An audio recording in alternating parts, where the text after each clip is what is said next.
Municipal workers and employees union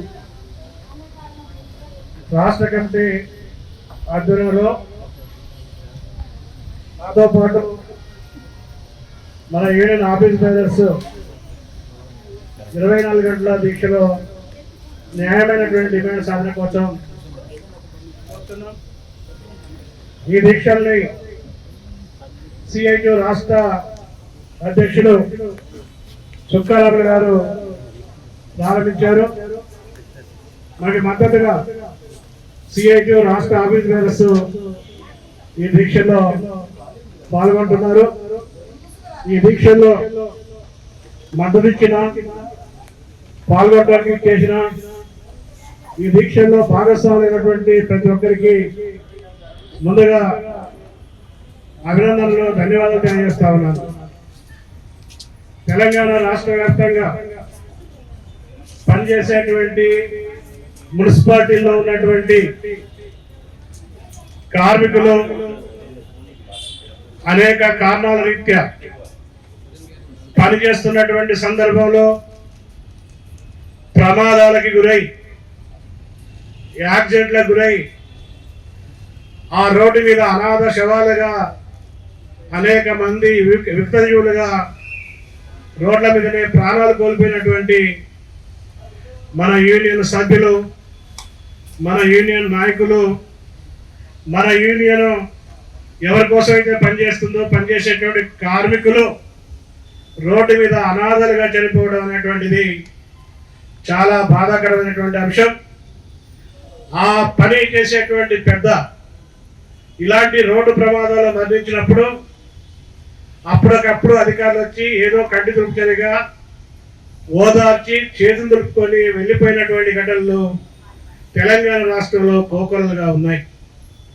కానీ కుటుంబ యజమాని 16 సంవత్సరాల వయసున్నప్పుడు పచ్చి బెండని తొక్కినా, పచ్చి రాయిని తొక్కినా, వెండి రాయిని తొక్కినా, మా పాదం పడితే భూమి బద్దలయ్యేటువంటి శక్తి ఉన్నప్పుడు వచ్చి ఇక్కడ పనిచేసాం. మేము మాకు శక్తి ఉన్నప్పుడు, బలం ఉన్నప్పుడు, వయసు ఉన్నప్పుడు, మాకు పరుగులు పెట్టినప్పుడు వచ్చిన పని చేశాం.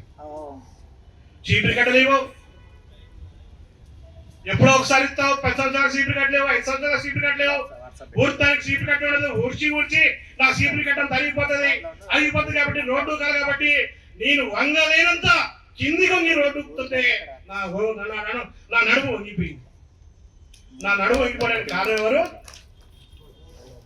నీవు సకాలంలో నాకు సరైనటువంటి చీపురు కట్ట లేకపోవడం వల్ల, సకాలంలో నాకు కింద ఎత్తేటువంటి మట్టి ఎత్తేటువంటి రేకులు ఇవ్వకపోవడం వల్ల, సకాలంలో నేను ఆ బుట్టలు ఎత్తేటువంటి స్థితి లేనటువంటి వల్ల ఈరోజు నా పరిస్థితి నడవలేని పరిస్థితి వచ్చింది.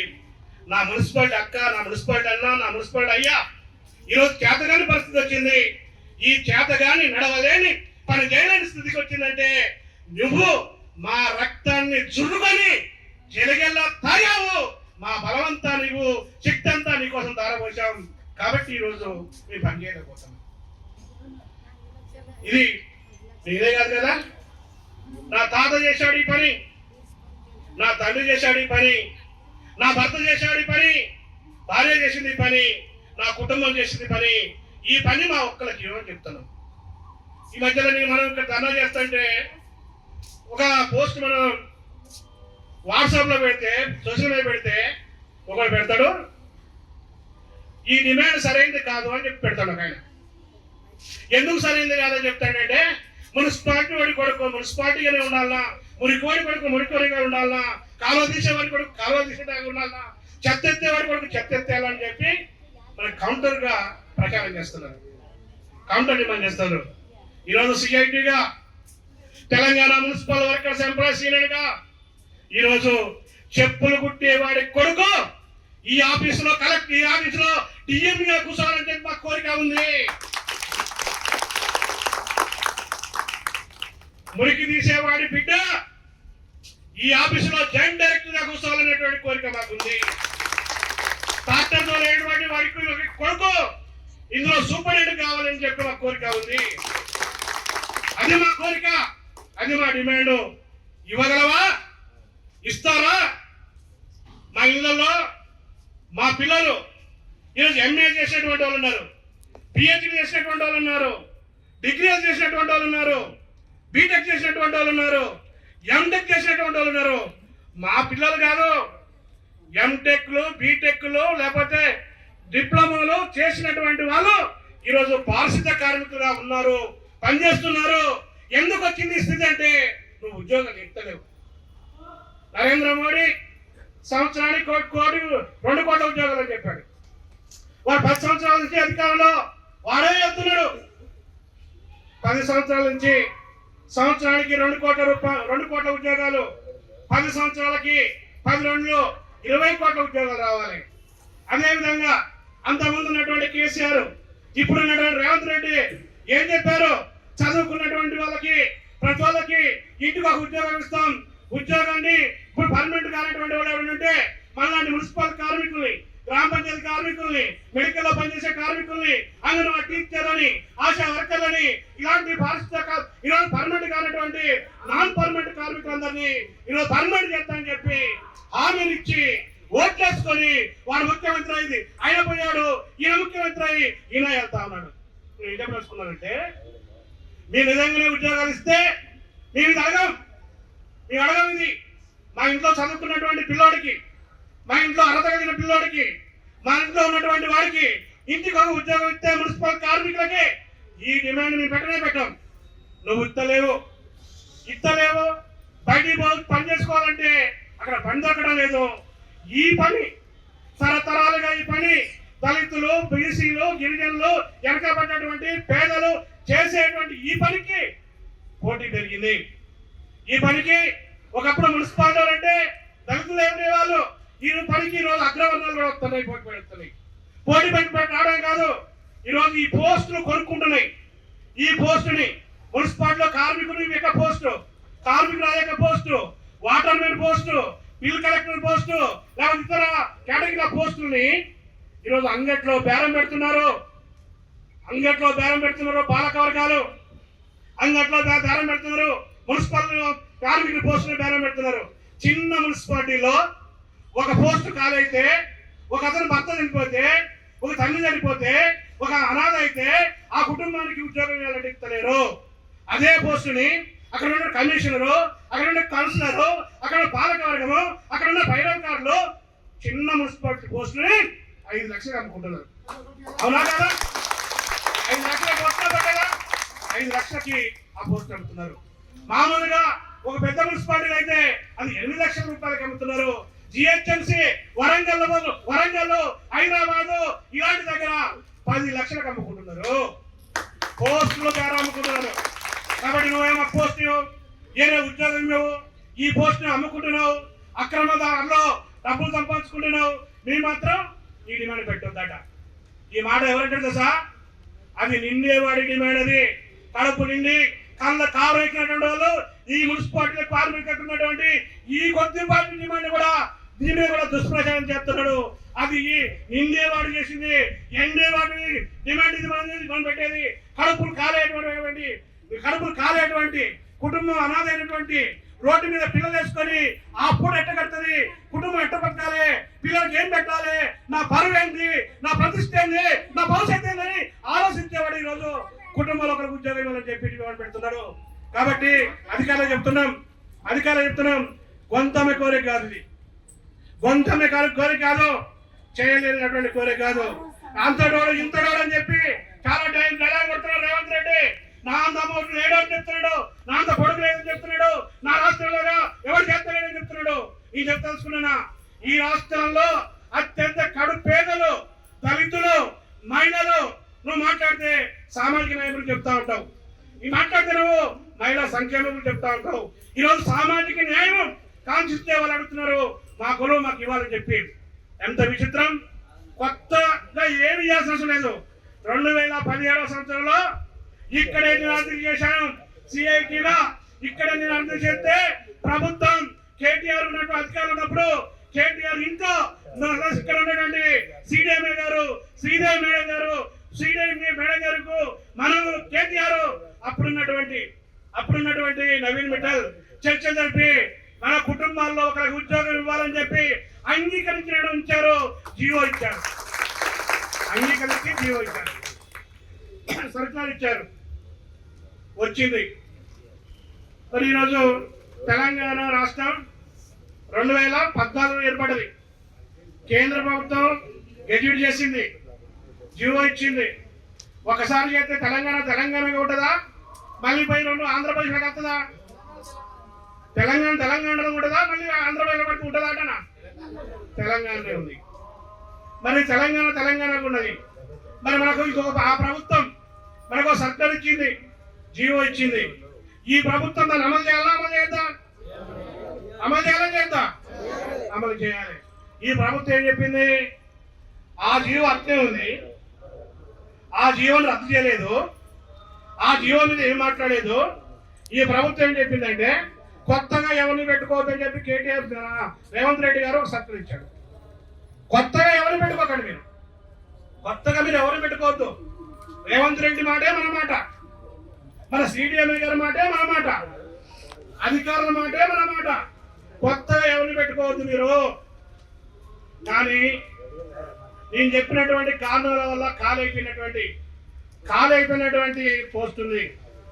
కౌన్సిల్ తీర్మానం అయింది, కమిటీ తీర్మానం అయింది, అప్రూవల్ అయింది, బడ్జెట్ కేటాయించారు. నీ దగ్గర కూడా లిస్ట్ ఉంది. మా అయ్య ఉద్యోగం నాకు ఇవ్వు, మా అయ్య కొలువు నాకు ఇవ్వని చెప్తున్నాను. మా అయ్య కొలువు నాకు ఇవ్వు. ఒక్క పైసా కూడా అదనంగా భారం పడదు. మా అయ్యకి ఇచ్చినటువంటి జీతమే నాకు ఇవ్వు, మా అమ్మకి ఇచ్చిన జీతమే నాకు ఇవ్వు, నా భర్తకి ఇచ్చిన జీతమే నాకు ఇవ్వు. వచ్చి చూడండి, ఇక్కడ ఈ మహిళలు ఇక్కడ తన భర్తల్ని తల్లుల్ని కోల్పోయినటువంటి ఫోటోలు పెట్టుకొని ఇక్కడ కూర్చున్నారు. వాళ్ళ బాధ చెప్తే మాటలకి సరిపోదు, వాళ్ళ కష్టం చెప్తే మాటలకు సరిపోదు. మొత్తం భారతదేశంలో ఈరోజు టెక్నాలజీ పెరిగింది, ఆరోగ్య వసతులు పెరిగినాయి, శుభ్రత పెరిగింది. ఈ శుభ్రత పెరిగినప్పుడు ఆయుష్ ప్రమాణం కూడా తెలిపింది. అంతకుముందు కలర వచ్చేది, గత్తర వచ్చేది. పూర్వకాలంలో పుట్టిన చచ్చిపోయేవాడు, పడుసోడు చచ్చిపోయేవాడు. ఇప్పుడు అట్లా లేదు. భారతదేశం మొత్తాన్ని చూస్తే 70 సంవత్సరాలు దాటితేనే వరకు బతుకు గ్యారంటీ. ఆయుష్ ప్రమాణం ఎట్టుందంటే 73 సంవత్సరాలు ఉంది, 75 సంవత్సరాలు ఉంది. 75 సంవత్సరాల దాకా మొత్తంగా ఆరోగ్యాన్ని కాపాడుకుంటే, ఆరోగ్య పరిస్థితులు ఉంటే 75 సంవత్సరాల దాకా బతుకు చచ్చిపోడని చెప్పి ఒక లెక్కేసారు. ఇది ఆయుష్ ప్రమాణం పెరిగినటువంటి తెలంగాణ రాష్ట్రంలో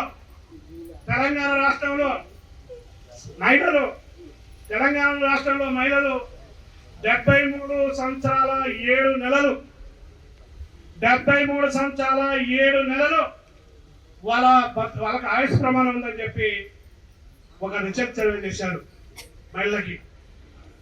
అదే పురుషులకి 60 సంవత్సరాల 7 నెలల వరకు ఆయుష్ ప్రమాణం ఉంది. అప్పటిదాకా వాళ్ళకి ఎలాంటి మామూలుగా చచ్చిపోరనేటువంటి నిర్ధారణ చేసి సర్వే చేశారు. కేరళలో ఒక ఇన్స్టిట్యూట్ తెలంగాణ గురించి సర్వే చేశారు.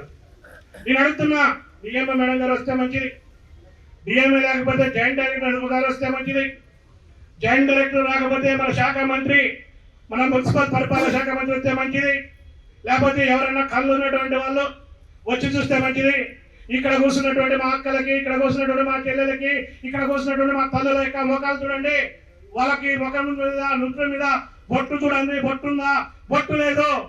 తెలంగాణ రాష్ట్రంలో మున్సిపల్ కార్మికులు అందరూ 73 సంవత్సరాలు పడితే తెలంగాణ రాష్ట్రంలో మున్సిపల్ కార్మికులు, ఆ మున్సిపల్ కార్మికుల్లో మహిళలు, మున్సిపల్ కార్మికుల్లో పురుషులు 50 సంవత్సరాల తర్వాత వాళ్ళ ప్రాణాలు కోల్పోతున్నారు.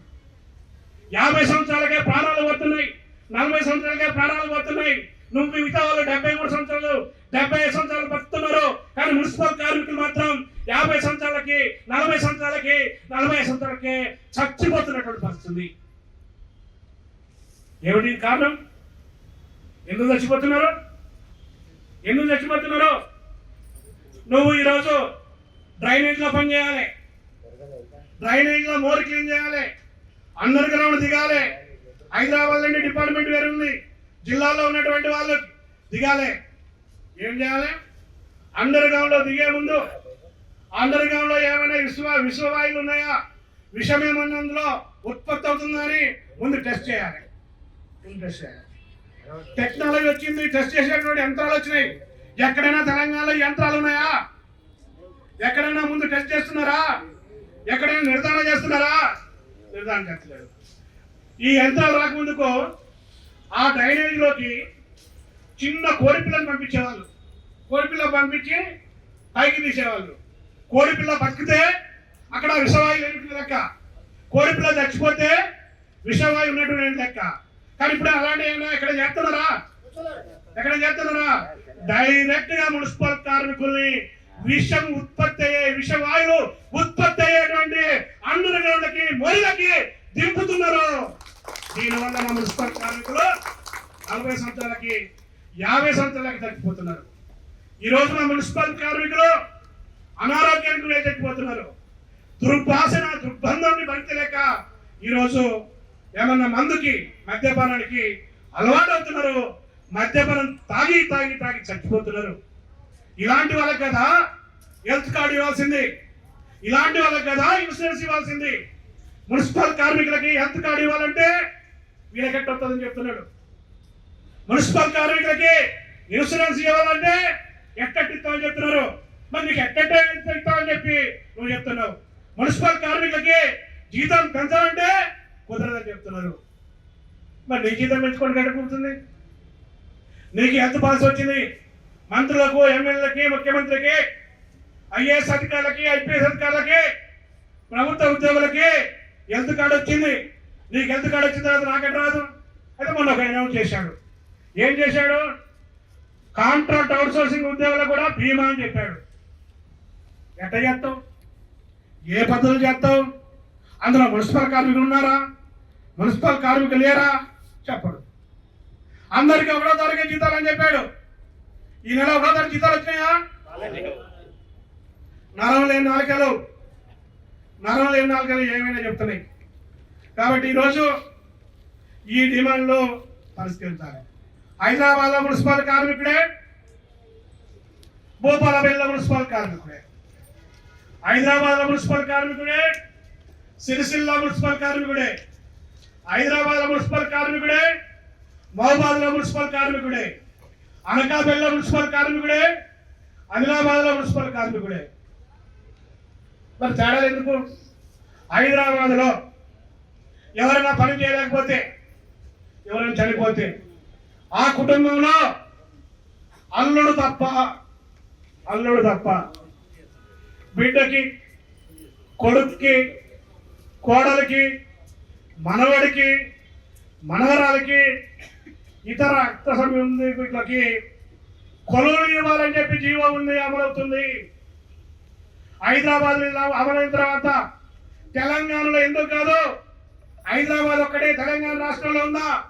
ఇతర జిల్లాలో మరి తెలంగాణ రాష్ట్రంలో లేవా? హైదరాబాద్ ఒక్కదానికి రేవంత్ రెడ్డి గారు ముఖ్యమంత్రి. రాష్ట్రంలో ఉన్నటువంటి 142 మున్సిపాలిటీకి నువ్వు ముఖ్యమంత్రివా కాదా చెప్పాలని చెప్పి ఇస్తాను.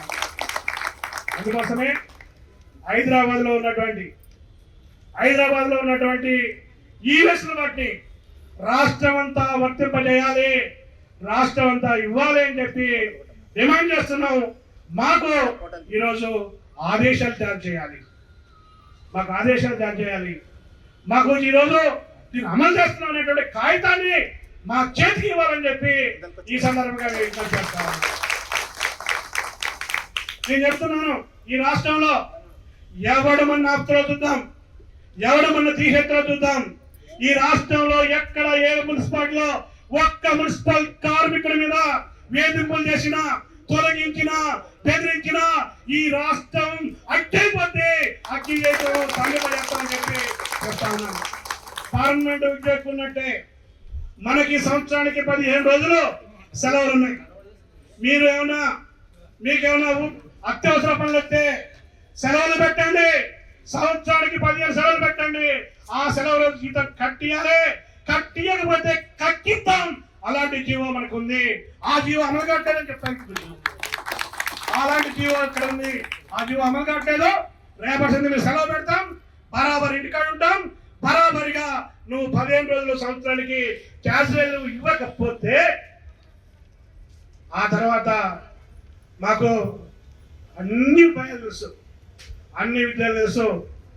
కాళ్ళు పడతాం, కాళ్ళు కడతాం, కాళ్ళు పడతాం, కాళ్ళు కడతాం. కాబట్టి ఆ స్థితికి తీసుకురావద్దని చెప్పి ఉద్యోగం చేస్తున్నాం. మహిళలు ఉన్నారు, మహిళలలో కొత్త వాళ్ళు వస్తున్నారు. మహిళలకి 180 రోజులు గర్భిణి అయితే సెలవులు ఇవ్వాలనేటువంటి జీవో ఉంది, సెలవులు అనేటువంటి జీవో ఉంది. ఆ జీవోని జిహెచ్ఎంసీలో ఈ 6 రోజుల ముందే మేము అమలు చేస్తామని చెప్పి జిహెచ్ఎంసీ వాళ్ళు అక్కడ సర్కులర్ జారీ చేశారు. ఆ సర్కులర్ చేసినటువంటి జీవోని మనకి ఇవ్వాలి, మనకి ఇవ్వాలి. అందరూ ఆదివారం ఇంట్లో పడుకుంటారు, మనం ఎక్కడ ఉంటాం? మనం మాత్రం పనిలో ఉండాలి. ఆదివారం రోజు పనిలో మేము పని చేయం అంటే అయ్యో ప్రజలకు ఇబ్బంది అవుతుందని చెప్తున్నారు. మరి వారంలో ఒకరోజు చట్టం చెప్తుంది, వారంలో ఒకరోజు సెలవు ఇవ్వాలి ఖచ్చితంగా అని చెప్తుంది. వారంలో ఒకరోజు సెలవు ఇవ్వాలి. కొన్ని దుక్కులు ఇస్తున్నారు, కొన్ని దుక్కులు ఇస్తలేరు. కాబట్టి మేము ఆ రోజు ఏ రోజు పని చేస్తాం? ఎన్నో రోజు నువ్వు ఇచ్చినా ఇవ్వకున్నా సెలవు తీసుకుంటాం, మేము పని చేస్తాం. కాబట్టి వారంతో సెలవు ఇవ్వాలని చెప్పి ఈ డిమాండ్ చేస్తున్నటువంటి పరిస్థితి ఉంది. వారంతో సెలవు ఇవ్వాలి.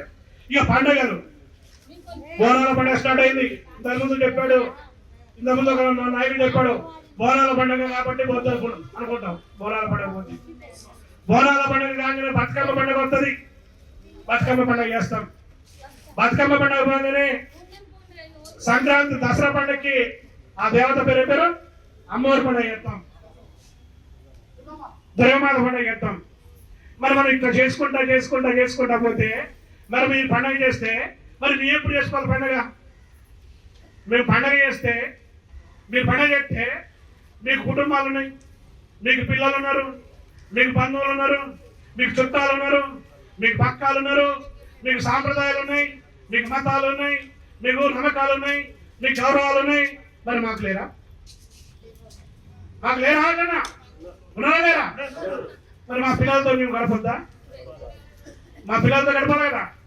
కాబట్టి 8 జాతీయ పండుగలు, ప్రభుత్వం గుర్తించినటువంటి 8 జాతీయ పండుగలకి మాకు సెలవు ఇవ్వాల్సిందే. మీరు కూడా పిల్లాజలంతో పండుగ చేయాల్సిందే. మీరు పోలేరమ్మకో లేకపోతే గంగమ్మకో లేకపోతే దుర్గమ్మకో మీరు ఆడలకు వస్తే మేము పూలు కోసుకుంటాం. నువ్వు విదేశాల నుంచి తీసుకొచ్చే మద్యం తాగితే నువ్వు కళ్ళు తాగుతావు. నువ్వు మీటరు 5,000 రూపాయల పట్ట కడితే మేము 100 రూపాయల పట్ట కట్టి కొట్టుకుంటాం. అంతే కదా? చేద్దామంతా ఉండాలంతా పండుగలు. కాబట్టి పండుగలు ఇవ్వాలి. దీంతో పాటు ఇలా చెప్పాను కదా, నాకంటే మించినోడు ఎవరు లేడు.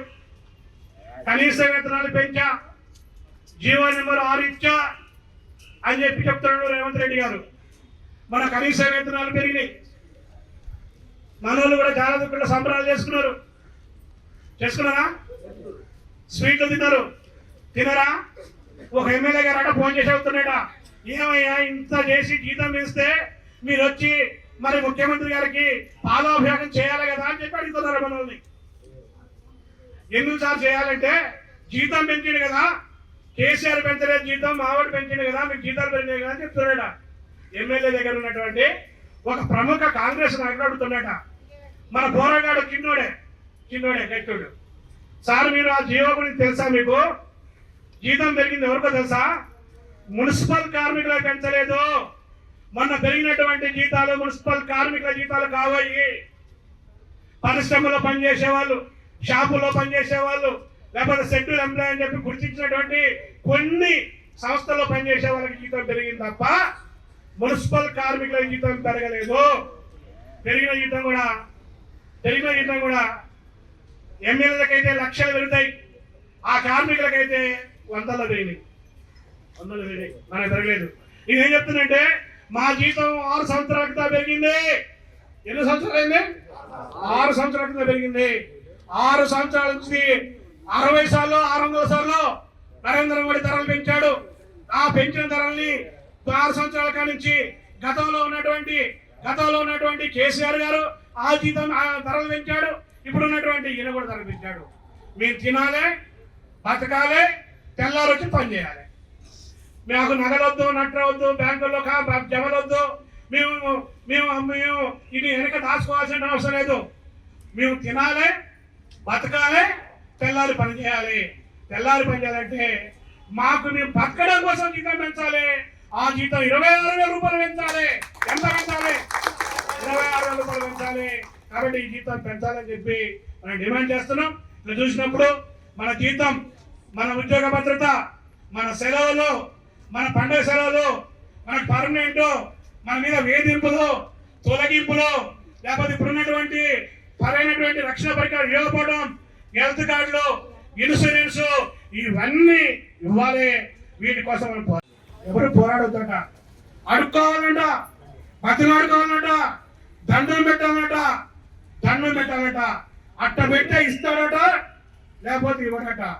ఈరోజు అడుక్కుంటే వచ్చేది భిక్షం అడుక్కునేటువంటి స్థితిలో ఈరోజు సిఐటి లేదు, సిఐటి కింద ఉన్నటువంటి మున్సిపల్ కార్మికులు లేరు. భిక్షం అడిగేటువంటి సమస్య లేదు. పోరాడితే వచ్చేది హక్కు. ఈ హక్కు కోసం అవసరమైతే ప్రాణాన్ని కూడా లెక్క చేయకుండా మున్సిపల్ కార్మికుల కోసం ఈ పోరాటాన్ని ముందుకు సాగుతాం. ఎంతటి నిర్బంధం వచ్చినా, నిర్బంధం వచ్చి ఎంత తీవ్రమైనటువంటి పోలీసులు కేసులు పెట్టినా, లాఠీ చార్జ్ పెట్టినా, జైల్లో పెట్టినా, చివరికి మీ ప్రాణాలు అర్పిస్తున్నా మున్సిపల్ కార్మికుల కోసం ప్రాణాలు అర్పిస్తానికైనా సిద్ధమే తప్ప అడిగేటువంటి స్థితిలో లేదు ఈ యూనియన్ అనేటువంటి ఈ సందర్భంగా మరోసారి హెచ్చరిక చేస్తా ఉన్నాను. అందుకోసమే ఈరోజు పోరాడాల్సి వచ్చే హక్కుల కోసం నిలబడాలి. పోరాడి వచ్చాయి మనకి న్యాయమైనటువంటి చట్టాల కోసం మనం నిలబడాల్సినటువంటి అవసరం ఉంది. ఇప్పుడు మన మున్సిపల్ కార్మికులు, దేశమంతా కార్మికుడు 8 గంటలు పనిచేయాలి. మీరు 8 గంటలు పనిచేస్తున్నా? ఎవరైనా కరెక్ట్ గా టైం చూసుకొని 8 గంటలకే డ్యూటీ దిగినటువంటి వాళ్ళు ఇక్కడ ఉంటే మీరు చేతి లేపండి. 8 గంటలకే పని దిగుతున్నా, 8 గంటలకే పని దిగుతున్నా అంటే 2 చేతి లేపండి. ఈరోజు ఒక మంత్రి వస్తే ఆ మంత్రి అక్కడ పడుకుంటే మనం అక్కడ పడుకోవాలి. ఒక ఎమ్మెల్యే వస్తే ఆ ఎమ్మెల్యే అక్కడ పడుకుంటే మనం ఇక్కడ పడుకోవాలి. ఒక అధికారి వస్తే అధికారి ఎన్ని రోజులు ఉంటే మనం అన్ని రోజులు ఉండాలి. 8 గంటలే పని చేయాలన్నటువంటి ఈరోజు చట్టం ఉన్నటువంటి కాలంలోనే మనతో 10 గంటలు 12 గంటలు పని చేపిస్తున్న పరిస్థితుంది. కానీ ఈ రోజు లేబర్ కోడ్లలో 12 గంటలు పని చేయాలనేటువంటి అధికారి కింద లేబర్ కోడ్లో పొందుపరిచారు. కాబట్టి ఈరోజు మనం 24 గంటలు పని చేపించుకున్నా కానీ ఎందుకు చేపిస్తున్నాం అన్నటువంటి అడిగేటువంటి పరిస్థితి లేదు. మనం మేడే స్ఫూర్తితోని 8 గంటల పనిచేయడం కోసం మనం నిలబడాలి, పోరాడాలి, కలబడాలి. ఆ పద్ధతిలో మనం ఈ లేబర్ కోడ్లకు వ్యతిరేకంగా మనం చూడాలి.